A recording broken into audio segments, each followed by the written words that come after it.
Alright, so it's your boy Cody Mack here with another dope interview conversation on What's the Word. I'm here chilling with none other than Miss Dae Jones. Dae Jones, how you feeling today? How do I look? Beautiful.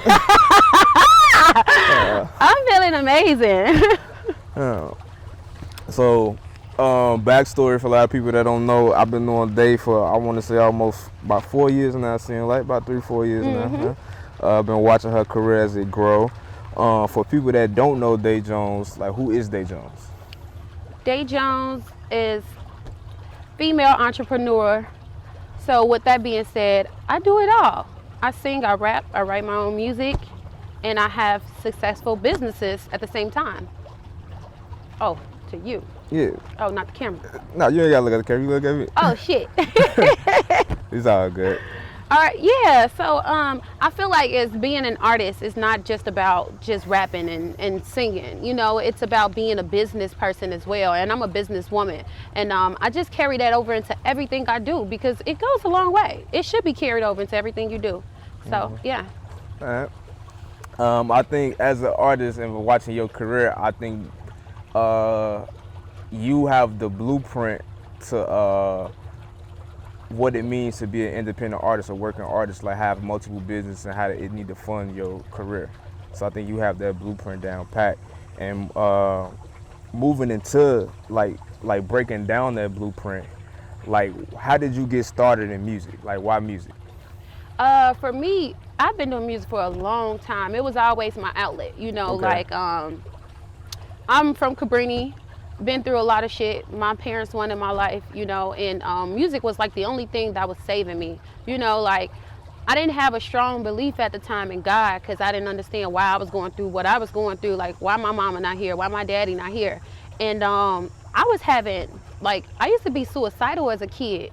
And music was literally the only thing that saved me. I would write my poems and write my music or just walk through the house singing. And it's like that singing just, it's like, you know, you angry and you just gotta yell and you gotta get it out, you gotta throw something.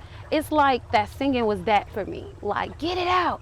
I was so little with this big ass voice. Like I used to be singing the Whitneys and the Mariah Carey songs, like, and walking through the house, like skinny little bitty old Dae, this big ass voice. But that's what got me started with music, you know? Okay. So coming from the Cabrini Greens, for people that don't know, can you explain to them what that area is? So Cabrini Green was one of the toughest projects in Chicago. Like, you had to be tough to make it in that joint. You know, like when I first, cause we were there when we was kids, we moved out and we came back. And when we came back, I talked a little different, I walked a little different, and I'm like, oh, I ain't gonna make it like this. Like, because they test you, you know what I'm saying? Like, you're gonna fight almost every day. It was times where, like, my older sister, she'll get suspended from school. And I used to hate them days because that means I got to go to school by myself because once you're suspended, you can't come on school grounds. So she can't walk me to school and stuff like she used to. And these girls just used to chase me every fucking day. And I wasn't finna fight them. It was too many of them. It was them, all their little cousins, everything. Boy, I learned how to run that year. I was a motherfucking track star. Like, I ain't never really tell nobody this story, but I used to be gone. Like, they know who they are too. They used to chase the fuck out of me. Boy, I used to hit them motherfucking stairs. Cody, I'm telling you, we got like each staircase about 20 flights.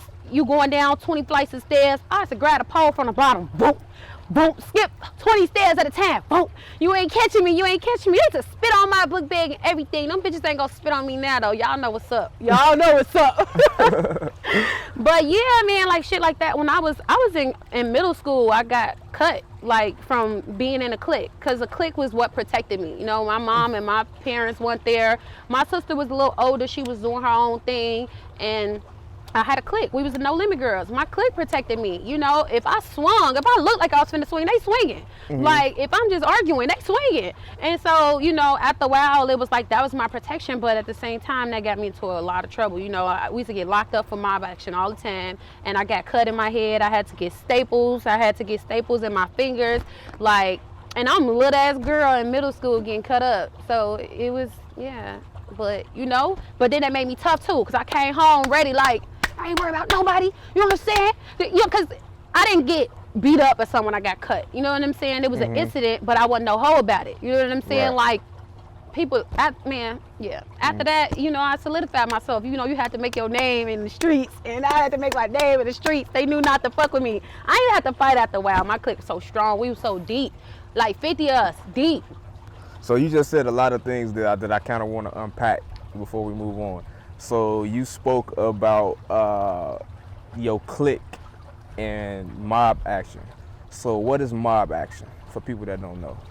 Well, according to them, a group of people, like, pretty much fighting another. It ain't got to be another group. You know, we're just fighting in a group. Like, so they're looking at us like we're a mob. Like, because it's 50 of us, we deep as hell, and we fighting.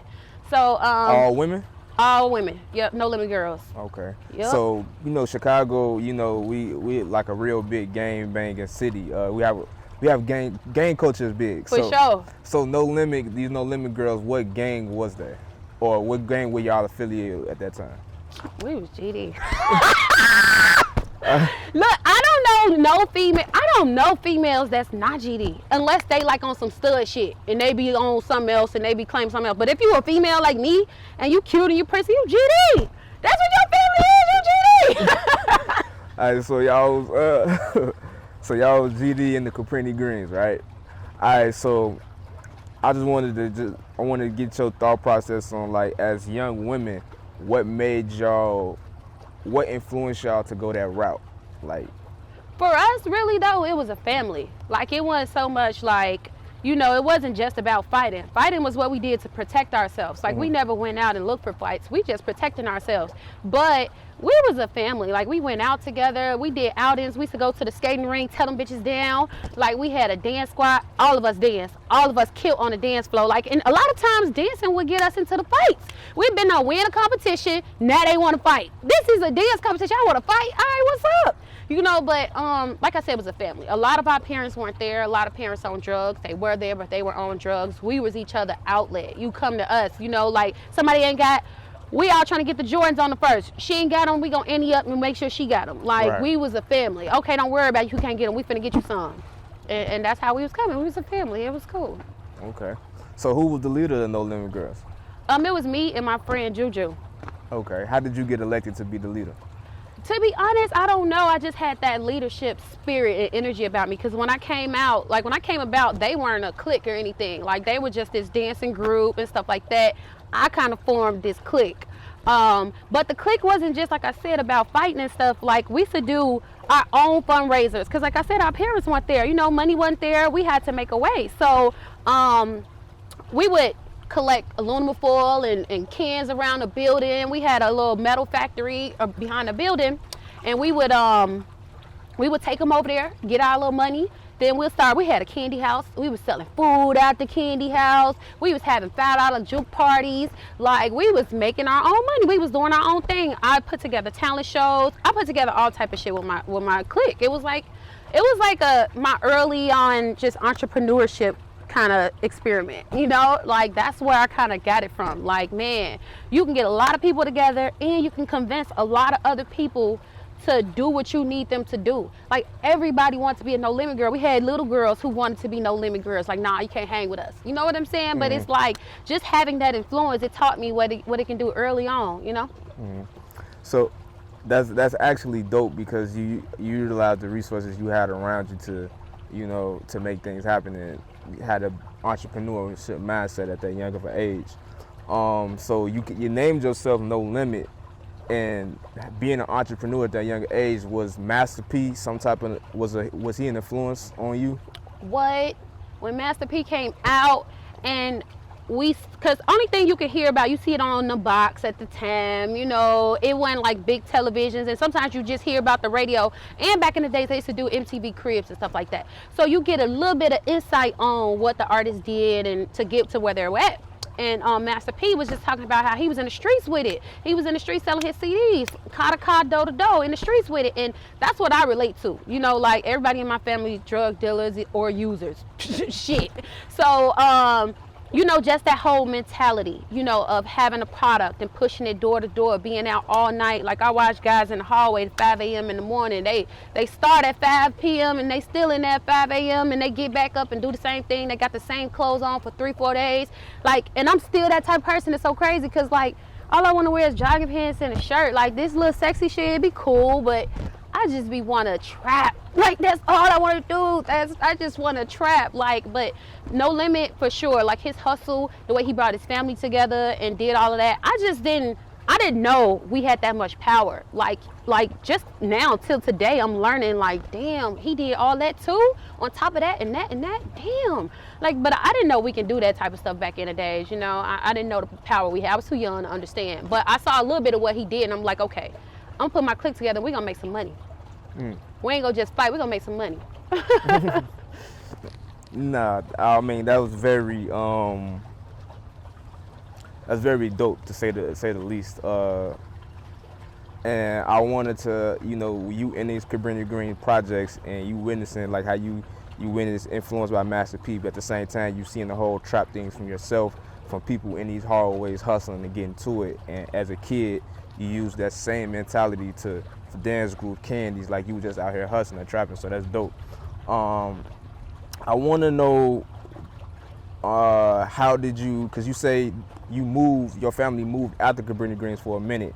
Like when you left, how was the culture switch? Like It was completely different because we moved to the north side of Chicago, and I was going to Walt Disney School, so I was going to a really good school. Cabrini was okay. Like the teachers would go be over and beyond to try to give us, you know, more education than they're offering us. But of course, it's not compared to a school like Disney, you know. And then I start to see the diversity in the children, the way they learn, what they learn, the way they speak, and I'm just like, I don't know. Like I said, I came back, I was speaking different, walking different. Like I had a whole different outlook on life. Like I always was smart, but like it kind of showed me like how much power knowledge gives you. Because when I came back, that was my edge. Like that I was so smart. You know, I was smarter than a lot of the dope boys that I knew. You know, they'll be doing their skill and shit. And Sade, how you do this part? How you do this? Oh no, them numbers don't add up. Have me count their money. Like, you know, like this nigga dumb and he counts slow. And I count fast, and I ain't gonna steal your money, you know what I'm saying? Like, but that knowledge was power. All the boys fucked with me. And then they used to give me money for my report card. I come back with straight A's, here go my Jordans, here go my money. So I knew that, damn, this the power. Okay, ain't nobody gonna give me shit. You know, I swear, the knowledge, I just understood that at a very young age. And so when I came back, it was like, yeah, this knowledge, this what this gonna do. Okay. So you kind of, what I wanted to kind of break this down is like, so you basically, you left the hood and you came back to the hood, and so you had the smarts, but you needed the muscle. So you started the clique to give you the muscle. Yep. So once you got the muscle to protect you in that way, you didn't just use the muscle to be on BS. You used that family and that clique to empower people around you and make, you know what I'm saying, more bosses get money and stuff like that. So that's the same mindset of when they say don't leave the hood, put money back into the hood. So that's basically what you did. You left the hood and saw things differently and brought what you knew and combined it with the resources that you had already in the hood. So that mindset is dope, and I want to say, like, congratulations for that, for establishing that at a young age. So I can see why you're so successful in all your businesses now, how you is now. Look, we doing an interview in a pool, you know what I'm saying? You know. Do you feel me? And it's not a rented Airbnb, this is you. Do you feel me? Do you feel me with my clothes on? Because we can just throw it in the dryer, you know what I'm saying? Because it ain't nothing. Oh, my boob. You can tell me my titty hanging out, dang. Okay, I think I fixed it. So now we move into another part of your life. You an adult now, you a mother. How has being the mother changed you and had you grow up as a woman? I mean, being a mother has changed me for I'm not gonna say the good and the bad, because there's just struggles and there's like some great aspects and parts of it. Because your children make you grind harder, 10 times harder than you were grinding before. Because now you got somebody else who you're living for, and who you got to create a future for. So, you know, your grind is 10 times harder, but then your aggression is 10 times harder too, because you feel like you gotta make it, and it ain't fun no more. You know what I'm saying? Because it's like, I gotta make sure she eat. When it's just you don't really give a fuck. You can sleep at anybody's house. You can go hang at anybody's crib. You be there for days. You know, it's just you. It ain't really I gotta make it right now. It's like, I got time. All right, I'm chilling. But with the kid, it's like, you can't chill. Yeah, you gotta grind, and it just taught me a lot more about myself, because it's like this, you can't be taught like motherhood and how to take care of your children. It kind of like just kicks in. It's like this nature thing that kicks in, and of course, like everything I didn't have, I just try to make sure my daughter has those things, you know, or just opportunity. It took me a long time to get to where I'm at right now, and my daughter's very talented. I don't want her to take that same route. She gonna walk in that door because I'm gonna have it open. You know, that's my goal with everything she does. She gonna walk right in. Now it's not gonna be easy, because I'm hard on my baby, but you ain't gonna go through all this BS, this bullshit I've been going through to get here. But yeah, it's tough. Baby daddy, then you can't control your baby daddy and who they deal with and what they do in the streets. You know, her dad want to be in the streets, and like, that's like one of my toughest things. Like, she was just with her dad like last week, and I'm like, I got this feeling over me, and I just was like, I don't know what we gonna do, but next time you want to see her, somebody else has to pick her up. She can't ride in the car with you. You know, like, it's just, he got ops, and they don't care who in the car. They don't care where you at. They don't care none of that stuff. And it just, something was just like, you can't see her without somebody else picking her up. Like, it's not happening. Because I just felt like something's gonna happen to my baby that night. Like, and I just felt, it was a bad feeling, yo. Nothing happened, thank God, but I don't want to have to feel like that every time she goes with him. So that's the portion of things. You got to get used to the baby daddy and their bad habits, who they're with, that whole aspect of things. And then with music, you can't move and groove like you used to. Like, you can't just get up and go and just, oh, Dae, we need you here. Like, when I was recording my EP, I had to do it on the weekends because she had school during the week. So and just to make sure I ain't got to rely on somebody and say who's going to watch her, you know. Hey, the weekend she's not at school, I don't have to worry about school and who's taking her to school and this and the other, then I get to move and groove. But that made the process so long, because we just taking weekends, bite out of the weekend. And then on top of that, she gets a lot of my time. I don't get to just be a rapper. I gotta, you know, school starts next week. It's virtual, so now I gotta be a teacher rapper. Like, the fuck, you know? So, man, it's tough. You wear so many hats, I see. You still hustling.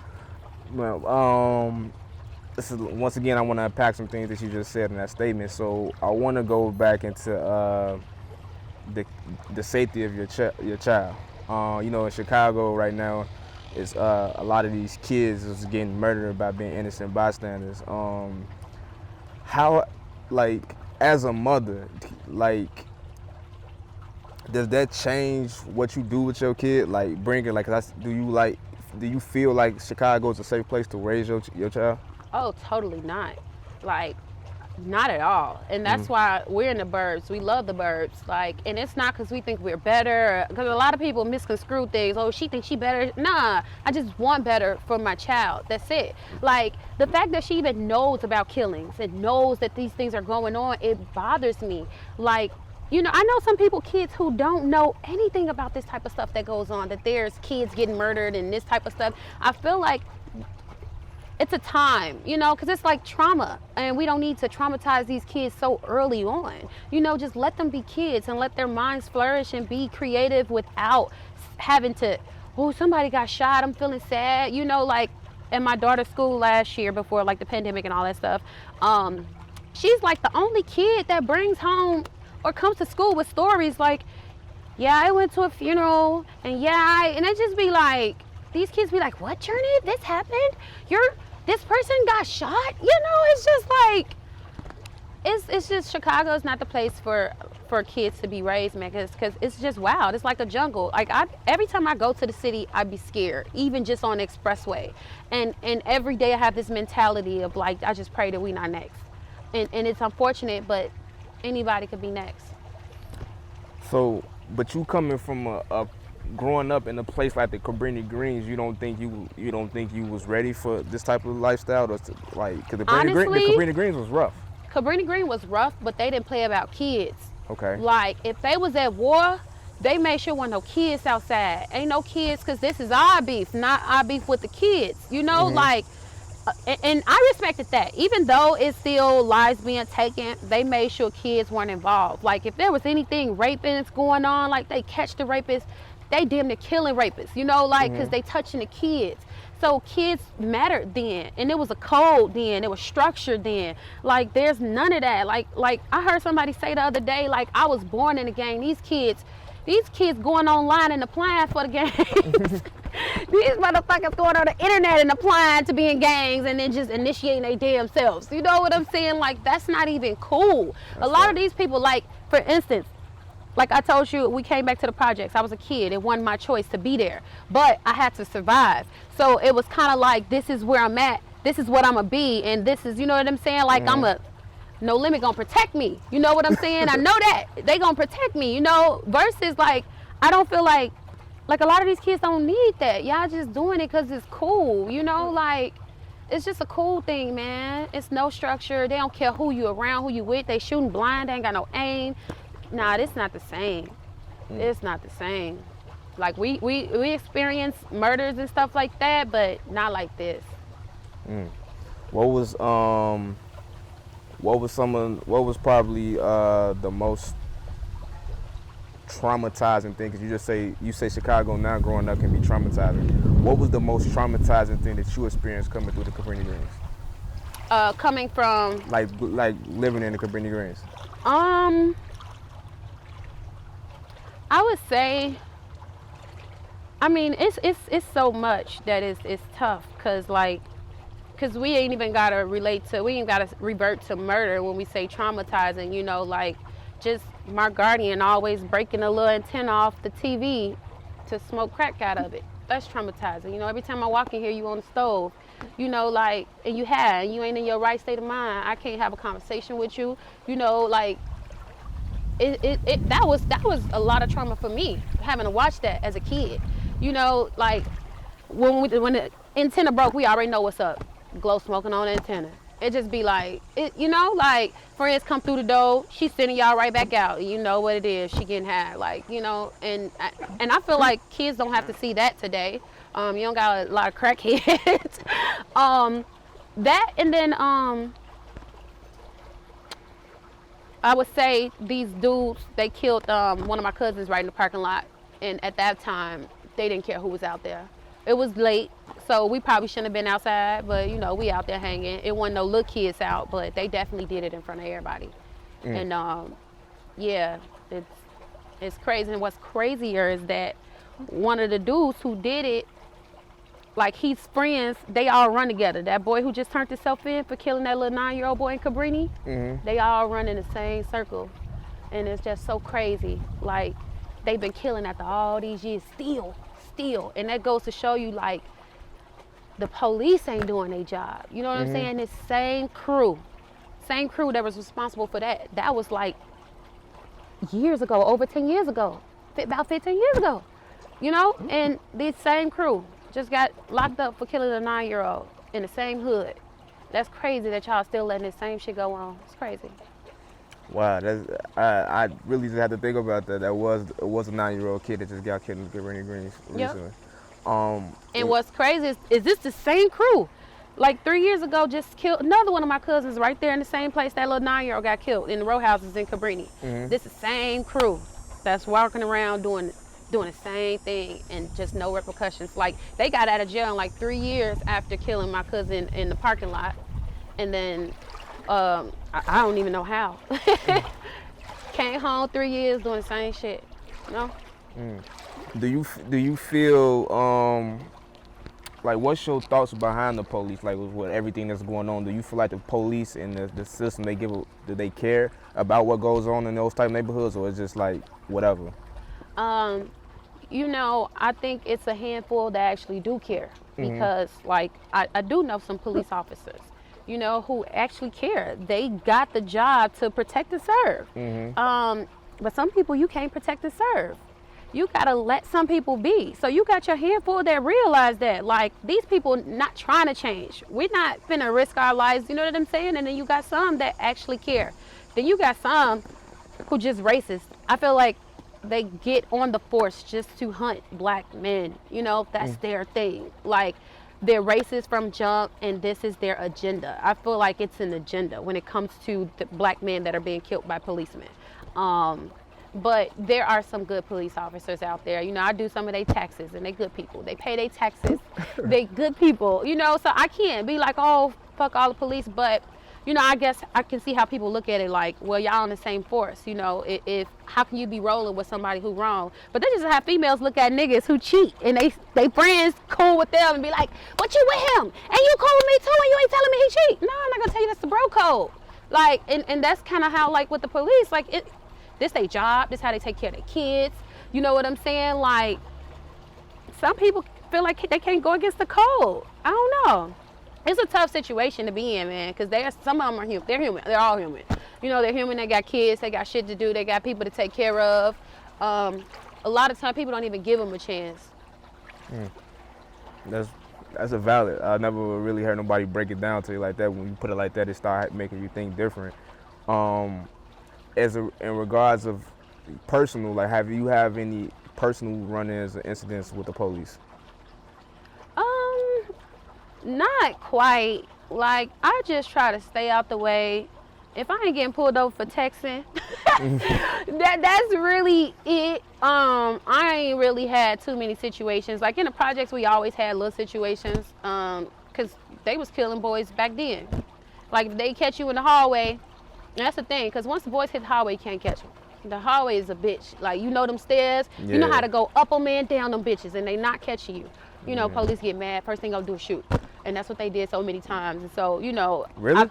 Oh, yeah. In Cabrini, yeah. You hit them stairs, them boys, and then they'll say you had a gun, a knife, all this other stuff. We used to protest back then. Like, we used to be protesting with these little white groups who was fucking with us hard. We used to be out there as kids protesting, and we're still protesting about the same thing today. It's crazy. As a black woman, do you feel like your brothers do a good job of protecting you from all this type of shit? My brothers? Like the black men in your community? Cause you say, like, yo, they got you around it, they got you, you know, counting up the money and all this type of stuff. So that's all that's cool. But when the violence come, or when people against you, other men against you, do you think they do a good job of protecting you? I think men used to do a good job at protecting women. It seems like black people let music change the way that they just behave altogether. Back then, you remember music used to be kind of good and catered to women, and guys used to tell women they love them in music. They used to sing out in the rain, be like, I love you, don't leave me. Like, women were protected then. They cared about women then. I feel like they value women a lot more. Like, you know, men used to do their cheating, but shorty used to be in a nice house. The kids taken care of, just all type of shit. But I just really feel like women were more protected, and it was kind of like around the music that was being made. But when the narrative of the music changed, because you gotta understand, music is being consumed by masses. So it's like the narrative changed. Fuck bitches, they hoes, fuck them, da da da da da. The value of women changed, and how they value us. Like, guys was, back in the days, like, it was just off limits for a guy to put their hands on a female, all of that. Like, the niggas would get together and stomp a nigga for putting his hands on a female. Now it's just so, like, normal. It's just, I just watched a video on Chicago Ghetto or something. They was like jumping his sister some. Instead of him coming breaking it up, boy, he putting paws on every female, like handling them like niggas. Like, niggas, these are women. I'm telling you, like, man, he was fighting them like he Floyd Mayweather. Just, I'm like, these women. But I do feel like women are not protected. But I'm grateful to have, like, real life brothers. Like, when the pandemic first hit, we were scared. Like, you know, we getting all of this tissue and soap, we stocking up, but we scared because it's like, okay, this stuff gonna run out. People finna start running to people's houses. What are we gonna do? What? I called my brother like, I need a gun. I'm sorry. My brother, I got something for you. My brother came. The Tory Lanez So let's speak on the Tory Lanez and Megan Thee Stallion situation. Um, do you what do you think has to escalate, or what for a man to feel comfortable shooting a woman? I don't think nothing should ever, it should never be a situation where a man feels like he's comfortable shooting a woman. You know? Okay, let me rephrase that question. They probably came out wrong. Is there anything you feel a woman can do to press the buttons to a man where he feel like he has to put his hands on her, or like Tory did, shoot Megan? Put his hands on a woman. Women do provoke men. I would say that because I can be a provoker.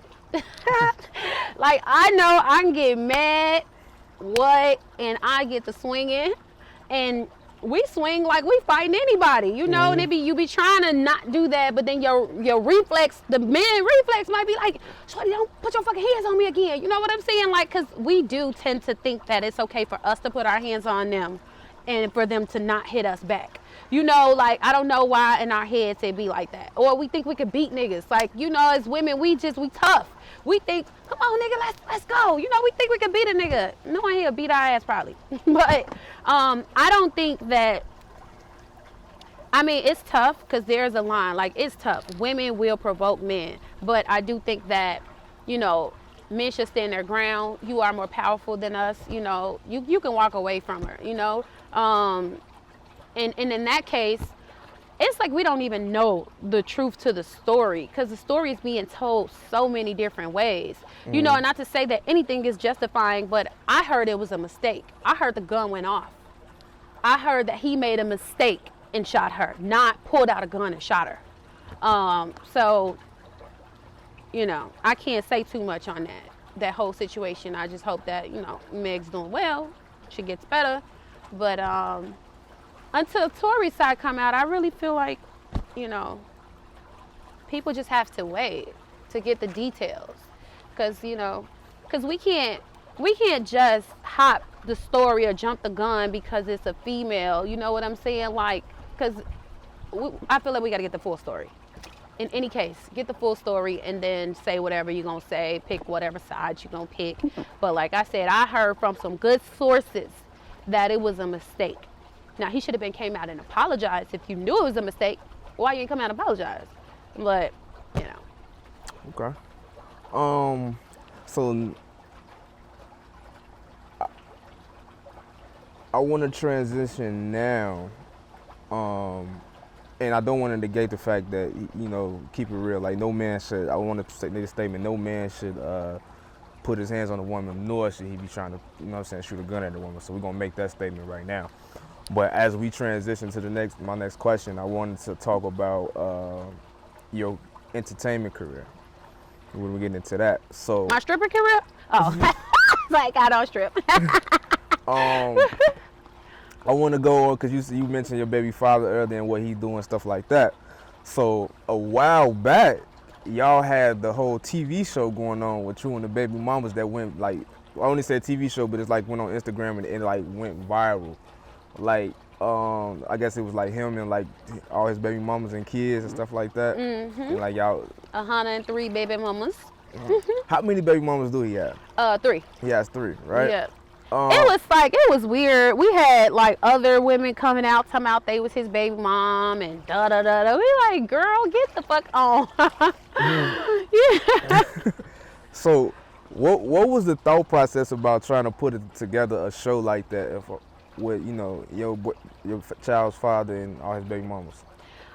For me, because I know both of us releasing music, and you just releasing music and you just keep getting the same results. I remember one day somebody told me, you keep doing the same thing, you're gonna keep getting the same thing. And I'm like, we can't keep doing that. So I'm like, what is it that we have that, because every talented person that shoots to the top, they're winning off of something they have. People just don't know how to find what it is they got. They got to find it. Because you can get a deal and be flopping for years and years, and then you find your sound and you get it. Mm-hmm. So I had to find that thing. Like, what is our thing that's going to get us there? Because we got something. We're too talented. So I remember at his last baby shower, he posted a picture of all of us. All of us came, you know, like, because typically we're all supportive towards each other. You know, she's another woman. She's another woman. if we would have met each other at a different time, different circumstances, we probably would be cool. It's just unfortunate that we met through a guy. The picture from the baby shower went viral on Facebook. It had like over 1,000 shares. And then we were going to places like I went into a car dealership and they like, oh, you were doing with the baby mamas and shit who was all at the baby shower. And I was like, what? They're like, yeah, on Facebook, man, everybody saw that picture and shit. And I was like, because I didn't even realize that the picture did what it did until he said that. And I go look at the picture. I'm like, damn, this picture is going crazy. So I thought about that situation. I'm like, look, I told my baby daddy, ooh, sorry, got leaves or some shit. Okay. But I told my baby daddy, like, look, this what we got. Like, this is what we need to use. This is what's gonna do it for us. Look, we gonna get a crib. We all gonna get in that joint. I'm gonna get the videographer. I'm gonna get this. I'm gonna do that, and we gonna make this happen. He was like, a lot of times my baby daddy, he know I'm smart, so sometimes he'll just be like, yeah, all right. You know, he don't really believe, but he know I'm smart, so he willing to take the chance. But at the same time, he be pulling back because I'm a female and he don't want to listen to his baby mama. And he be like, come on, bro. So he agreed. He like, man, I'm with it. If they agree, I'm with it. Baby mamas, them two, both of them was still in love with him, the last two. And so that was hard. Because both of them like, she say something to me up in this bitch. I'm finna da-da-da. And I'm just like, look, there's a bigger picture here. Everybody living paycheck to paycheck, right? We gonna get some big money, okay? And we gonna, all them celebrities y'all follow, we gonna be able to live just like that, okay? Like, y'all just gotta see the picture. I'm telling you, I told them, this is gonna go viral. We are gonna get a check. We're gonna get a TV show. I told them that. They was arguing the first day in the crib. It was funny. As soon as we got in that bitch, they're arguing, looking at each other side-eye and shit. It's Mother's Day, so he bringing gifts. They looking at each other gifts like, let me see what he got this bitch. You know, comparing gifts and shit. And I'm just in there doing what I gotta do. Being my motherfucking Shawnee O'Neal. Do you feel me? Okay, stop arguing now. I be telling Cameron, did you get that? Did you get that? They sneaking off, kissing each other. He's sneaking off, grabbing her booty. Did you get that?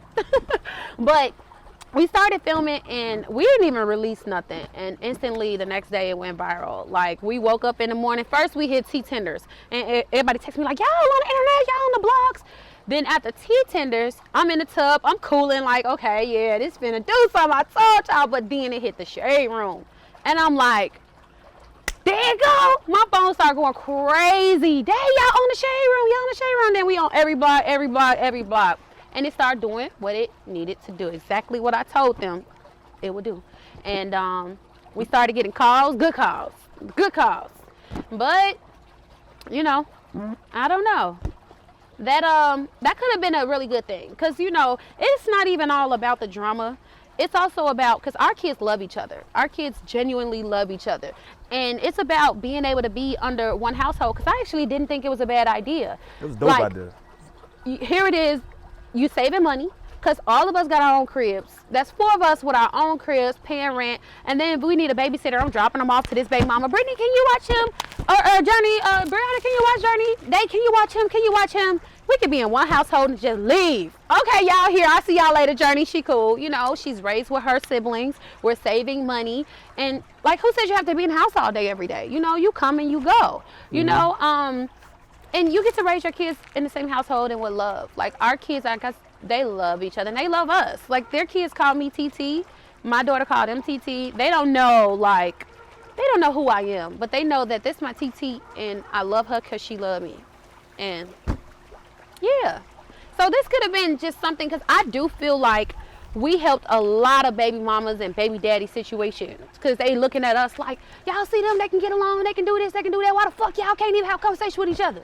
You know, but baby mamas around the world started coming together. Like, we were getting DMs like, I really, like, it wasn't all bad. It was like, man, I really commend you for you guys being able to be just on one accord like that. I pray for today that me and my baby daddies, other baby mamas can be together like that. Like, we had a lot of pouring mail, just, yeah, so it was some good, some bad. Put your feet on that. Put your pussy on live for $1,000. That you was hilarious. But no, that's dope. I like that concept, and I do really think y'all should revisit that concept. However y'all got to do it, I think y'all should definitely revisit that concept because I think that's something dope, and that's a dope piece of content that you don't have to curate is already there. And that's a conversation we can have offline about that because I'm definitely down to EP some shit like that. Excuse my language. It's just, when you doing stuff like that, it's so many moving parts, and moving parts be different mindsets, and then they got their own crews, so they're different mindsets, telling them what they should be doing, and then and I'm not saying I'm the smartest person or anything like that, but I knew what I was doing with that situation, and I just felt like they should have just continued to let me just drive the boat. Because we was going and we would have went, but things happen for a reason. Yeah. I went my way and did my thing, and now we here, Who's to say I would be right here up in this pool, in this big house by myself, because we was cramped up in a little condo, So that wasn't your only TV attempt. So you actually did end up doing a TV thing, solo with the whole BET movement, with the Armchair A&R. So that was their first season of that, right? Yes. And that was something that was like curated all by them, created by them, and I was just kind of like a part of it with the contest that I won. So how did you take us behind you getting on that TV show? So again, the TV show was a part of the winnings from when I won their BET's Next Rap Star contest. So with that contest, I got the A&R Armchair show to be on the Cypher, the Hip Hop Cypher, and the Deal with Island. And so it was supposed to be like a 5-part YouTube series, of which it is, based off of really A&Rs and how A&Rs work and how they A&R their first single with an artist, a new artist. It was cool. It was cool. Oh, that whole face look. It's just, the audience that we're in front of now these days, they don't want to hear a whole lot of talk about. You got to give them some excitement. They want to see some. When did the shootout happen? They start shooting? Did they come to Chicago? Did they see them shooting? It wasn't enough of, okay, when they hear Chicago, people want to hear motherfucking shootout stories, and I feel like, and not to say that like that's all it had to be about, but I kind of felt like they should have came home with me. Come to Chicago. Let me show y'all my city. Let me show y'all who Dae Jones is. You know what I'm saying? Let me show y'all how it is here. And why we want to get out so bad. You know what I'm saying? Like, and I felt like that would have been a little bit more captivating. But I do get what you're saying with that. I do think that could probably got a whole nother experience, but it led you to what you would hear now. You got the BET look. That's a good look for you. You got the Island Records deal. That's dope for you. You are one of the most hustling people I know. You always get into the bag, and and always results. Some people got get rich quick schemes and they never get nowhere. It's like then everything you put your hand into, you see some type of return from it. So I think that's real dope. Great. Kinda. Well, I guess this is a result. Because sometimes, I sit back and feel like I'm not getting results from music. But to even get here is a result. You know what I'm saying? To get to having a deal, that's a hard position. This is a hard thing to do, especially not having a fan base. I don't even got no fan base and I got a deal. Like, I think I'm like the first in this situation to get a deal like that. Ain't no artist getting no deals like that with no fan base. You go sit at that table, build your fan base, and then come back to us, and we're going to let you know what's up. Go build your fan base. That's all you hear. So, but just like to go off what you said earlier, you said people get things in this business based off tapping into what they have, right? And what you have, you're an actual hustler, entrepreneur, you're a trapper, right? Yep. Actually, how you got your deal was trapping. You know what I mean? If people don't know the story, you paid somebody to sit in this line for you. Yep. You know what I'm saying? Because you was out there trapping. Yep. So I don't think you give yourself enough credit for who you are and what you do. So you do see the results because that's what you do. It's like you got here for being yourself. Yeah. So I think that's a fan base in itself. You know, it's a whole list of people that's out here trapping, entrepreneur, which is this conversation having with you right now just spark some content that me and you gonna have to talk about soon. So we're not gonna get the gems up on this. But that's just dope in itself. But your music career, I see you have doubts with it. I know one time you posted like, yo, you done with it, you don't want to do it. Like, why do you feel like you, like, what's confusing and frustrating about this music game to you? It's just the way that things are perceived. Like, it's not even about the music anymore. Mm-hmm. It's about the person, who they are, who they're around. Like, who you're around is more important than your music these days. And I've gotten a lot wiser, so I'm not just around just anybody. Mm-hmm. Like, you're not seeing me hanging around people just to look cool, because honestly, that could take a lot from you. I've worked too hard to get to where I'm at to let people take certain things from me. You know what I'm saying? Like, they can take stuff from your energy, out your pockets. Like, people be scamming. You think you got a friend, motherfucker done cash up, they sell 3 bands off your phone. You know what I'm saying? So, like, I'm very particular about who I hang around, and I feel like I'm not willing to just sell out like that. But you gotta be, in some sense. It's like you gotta be willing to do so many things to make it in this music industry. So that's what's frustrating to me, because like you said, I trap hard, I work hard, and I see results. So in a situation where I'm trapping and I'm grinding my ass off and not seeing results, that ain't too comfortable for me. You know, I'm the type that'll move and shake. Like, if I had a job and I knew I was worth more money, I need more money, they're not giving me the money I need, or this job is not fulfilling, this is not what I want to do, I bounce. I go find that position that has what I'm looking for in it. And it's just unfortunate in music, like, I can't just do that. You know, like, I don't like hip hop, I'm finna just go over to pop. You know what I'm saying? Like, it ain't that easy all the time, you know? So I just really want to be in a place where my work is being reciprocated in the results from this music shit. Because I know I work my ass off. I work like a label, you know?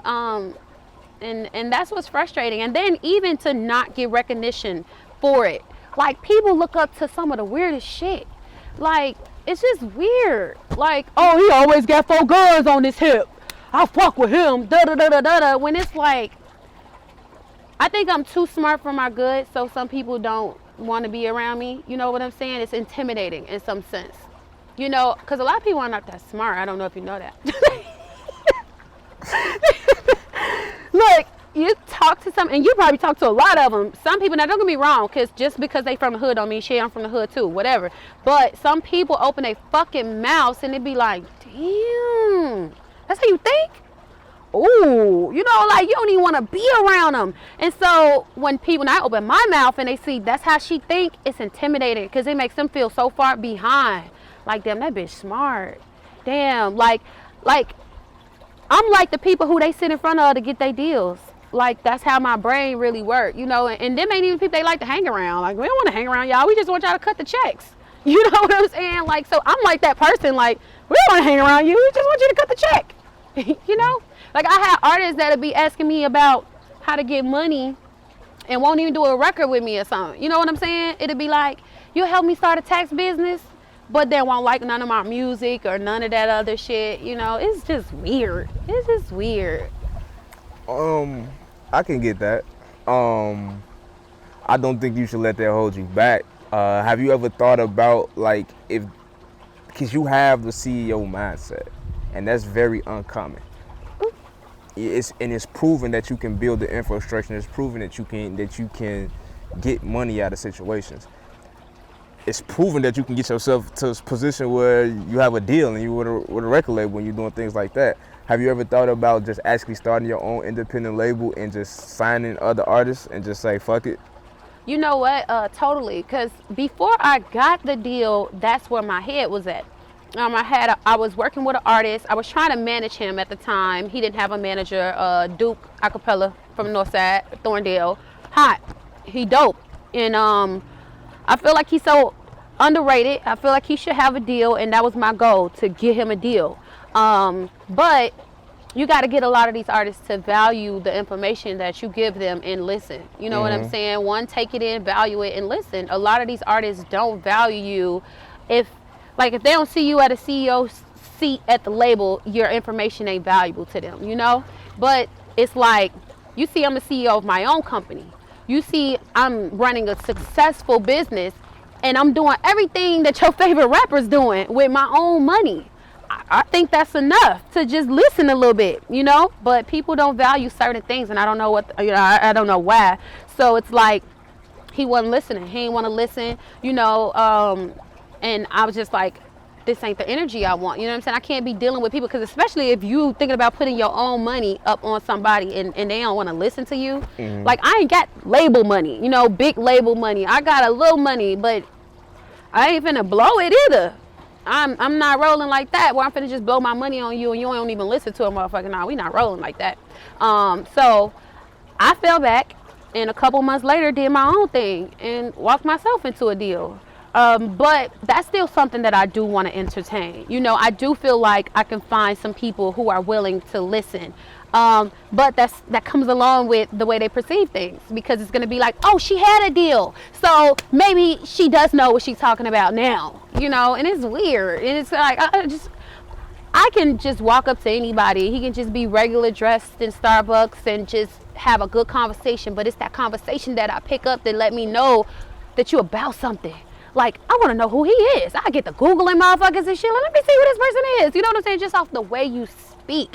And those are the type of people that I just love to be around. It ain't even about, like, how I see, like, oh, he ain't got the Gucci belt on. He ain't got the chain on. Like, people are just weird in that nature. But, you know, my daughter sings. So I'm going to try to push her and see what I can do. Give me some other artists. I really think my daughter going to kick it off. And kick it off hard. Like, I'm a strong believer in that. Like, that little girl got something in her, me.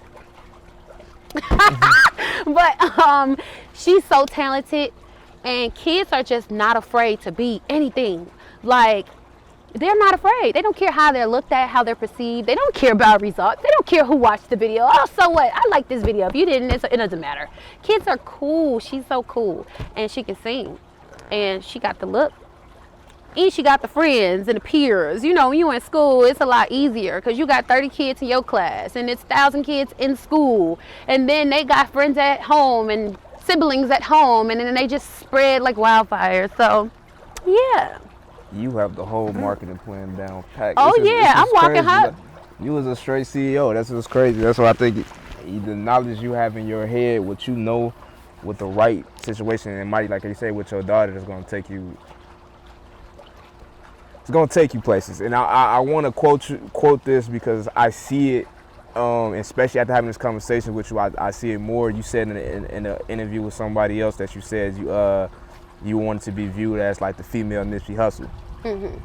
I see that, you know. I see it, you know, and if you know anything about Nipsey, it wasn't about the sprint, it's the marathon. So, you know, Nipsey had mixtapes, albums that he's been pushing for years. Nipsey had a deal at one point. Then, I won't say lost the deal, but got out of the deal. Then he ended up circling back, getting another deal before he died. Mm-hmm. So I don't think your process is over, you know, on the music side. Just keep going. And you're not, I'm going to just say this, you're not weak at all. You're not weak at all. Like, you got the bars, you got the rap. I would vouch for that. You know how to rap. That's what's up. So, yeah, I say keep going, man. I just think, though, because like Nipsey, he had a long little marathon. And he's a male. Females have it 10 times harder. So I got the marathon in the fact that I'm a female. You know, like, it's like guys just get a certain level of respect in the streets that we don't get. You know, like, you know, Jay-Z got his ear to the streets, or his homie got his ear to the streets, and then they hear about this nigga Nip, and you want to meet him, because a street nigga can relate to a street nigga who getting it like that, because that's how he got it. I want to meet you, you know, and just make it that easy for a motherfucker. I want to meet you. I want to see what you're about. I'm going to buy. How many copies of the album he bought? Like 10 for 1,000? Yeah. Put him up $100K? Yeah. Right, so it's like. No, it was $100 a mixtape. I think the whole about 10. It was $100. Yeah, he was selling this mixtape for 100. I think Hov bought the ones for 1,000. Probably did. Cause somebody put him in his bag 100K. I think it was Hov. I could be wrong, but you know, I just feel like guys don't respect them publicly enough. Now don't get me wrong, cause I be having guys in my DMs, or say if I bump into them in the streets, they be like, man, Dae, I see you. You on your shit, man. You. They be like, what up, boss lady? Motherfuckers call me boss lady, and they be like, why y'all don't show me this love in front of people? You know what I'm saying? Because that's what helps other people openly, you know, give you the love. But again, the point is that females got it harder. So I feel like it might take me another 10 years. That's scary. That's scary as hell, man. That's scary. I feel like I got to put on a whole clown face. Act a certain way, got to act dumb. It's crazy. Like, I wouldn't say you got to do all that. I say keep going where you're going, because everything you've done since I've known you, since I've watched you, because as my career has gone over these years, I've seen your career grow, you know? So it's just like, it's progress, you know? For sure. So just keep going, and you eventually, whatever you're seeking, you're going to either get that or something that you didn't even know that's probably greater than that. For sure. So that's how I look at it. I don't know, man, this was a great conversation, man. The sun, as the interviewers can see, the sun and light has been shifting. So, you know, that might be our cue to like wind it down. But I don't feel like this is going to be our last interview, and it's definitely not going to be our last conversation. For sure. But every time I interview somebody for the first time, I leave with this last question. And that question is, where do you see yourself in 5 years? 5 years, what does Dae Jones look like? 5 years, Dae Jones, Grammy Award winner, having my own label, so CEO of my own label, this No Days Off EP, somewhere platinum, looking good, every single that we drop from it. Yeah, so pretty much just CEO of my own label, and cause in 5 years, I don't want to be doing music like that. I mean, I want to still work in the industry, but I don't want to necessarily be doing music and touring and all of that stuff. Like, I'm a behind the scenes woman. You know, I like that leg work. It's so exciting because it's so rewarding. When you know you're in the back and you mapping it out and da-da-da-da, and then you putting in the leg work and you put in that footwork and you get those results, that shit feels so good, man. They don't know how that back end feel, and that back end money be different too. So yeah, so CEO of my own label with some successful artists, with a couple Grammys and platinum records, publishing company, getting all of that good money. Somewhere living in LA. That's my, like, LA is my happy place. Like, LA is my happy place. It feels good, palm trees. I'm gonna be somewhere in the hills with a beautiful home, with some babies, because I plan on having twins, like, at some point. Yeah, I'm just writing the whole story myself, pretty much. How you know you're gonna have two babies coming? How to that's how it's gonna come. So yeah. I like that. Rich ass auntie somewhere, you know.